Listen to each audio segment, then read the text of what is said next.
কেন আজকে বাংলাদেশের আলেম সমাজ, কেন আজকে বাংলাদেশের ইসলামপন্থীরা, কেন আজকে বাংলাদেশ খেলাফত মজলিস জুলাই বিপ্লবের পক্ষে এভাবে মাথায় কাফনের কাপড় বেঁধে রাজপথে নামতে চায়? যাদের মনে দ্বিধা সংশয় রয়েছে, আমি তাদেরকে বলতে চাই, আমরা জুলাই বিপ্লবের আকাঙ্ক্ষা এজন্যই বাস্তবায়ন করতে চাই কারণ জুলাই বিপ্লব 1905 সালের বঙ্গভঙ্গকে ধারণ করে, জুলাই বিপ্লব 1921 সালের ঢাকা বিশ্ববিদ্যালয় প্রতিষ্ঠার ঐতিহাসিক প্রেক্ষাপটকে ধারণ করে, জুলাই বিপ্লব 1947 সালে বাংলাদেশের স্বাধীন জাতিসত্তা গঠনের অভিপ্রায়কে ধারণ করে, জুলাই বিপ্লব 71-এর মুক্তিযুদ্ধকে ধারণ করে, জুলাই বিপ্লব 2013 সালের শাপলার চেতনাকে ধারণ করে, জুলাই বিপ্লব 2024 সালের ছাত্র জনতার বৈষম্য বিরোধী আন্দোলনকে ধারণ করে। সংগ্রামী সাথী ও বন্ধুগণ, তাই যারা ইসলামকে ভালোবাসেন, যারা বাংলাদেশকে ভালোবাসেন, যারা বাংলাদেশের শতবর্ষের ঐতিহ্যের স্বাধীনতার সংগ্রামকে যারা ধারণ করেন, জুলাই বিপ্লবের বিপক্ষে তারা থাকতে পারে না। তাই আজ আমি ক্ষমতাসীন বিএনপিকে বলতে চাই, আপনারা ঐতিহ্যের 50 বছরের রাজনীতিকে বিশ্বাসঘাতকতা করবেন না। শহীদ জিয়াউর রহমান, বেগম খালেদা জিয়ার আদর্শের সঙ্গে গাদ্দারি করে বিএনপি টিকতে পারবে না।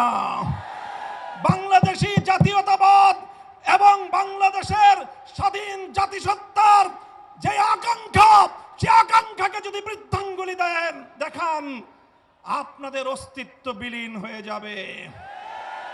সংগ্রামী সাথী ও বন্ধুগণ, তাই আজ আমি স্পষ্ট ভাষায় বলতে চাই, বিগত 12ই ফেব্রুয়ারি গণভোটের মাধ্যমে বাংলাদেশের মানুষ নিরঙ্কুশভাবে সংবিধান সংস্কার করার যেই ম্যান্ডেট প্রদান করেছে, সেই ম্যান্ডেটের বিরুদ্ধে যদি বিএনপি অবস্থান গ্রহণ করে, আমরা স্পষ্ট ভাষায় বিএনপিকে লাল কার্ড দেখাবো। আমি বিএনপি নেতৃবৃন্দকে বলতে চাই, আমাদের একজন সহকর্মী আপনাদের নেতার বিরুদ্ধে একটা কঠোর শব্দ প্রয়োগ করেছিল, আপনারা মব করেছেন। তাই আমি ব্যক্তিগত আক্রমণ, ব্যক্তিগতভাবে কাউকে কোনো কটু শব্দ উচ্চারণ করতে চাই না। তবে একটা কথা বলতে চাই, যেই 12ই ফেব্রুয়ারি নির্বাচনের মাধ্যমে আপনাদের জন্ম হয়েছে, আপনারা যেই 12ই ফেব্রুয়ারির গর্ভে জন্ম নিয়েছেন, সেই জন্ম নেওয়ার পরে এখন 12ই ফেব্রুয়ারিকে অস্বীকার করছেন, অর্থাৎ জন্ম নেওয়া সন্তান পিতামাতার বিবাহকে অস্বীকার করছেন। এর বেশি আর কিছু বললাম না। যদি আমাদেরকে বলতে বাধ্য করেন, আমরা এরপরে আর কোনো ব্যক্তির ব্যক্তিগত সম্মানের দিকে তাকিয়ে আমরা আমাদের মুখ বন্ধ রাখতে পারবো না।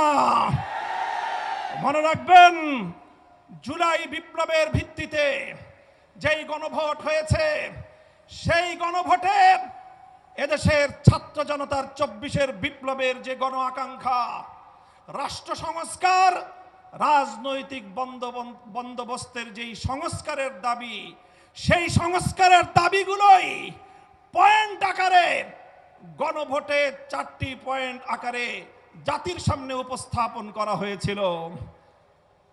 গণভোটের ইতিহাস আপনাদেরকে স্মরণ করিয়ে দিতে চাই। বাংলাদেশ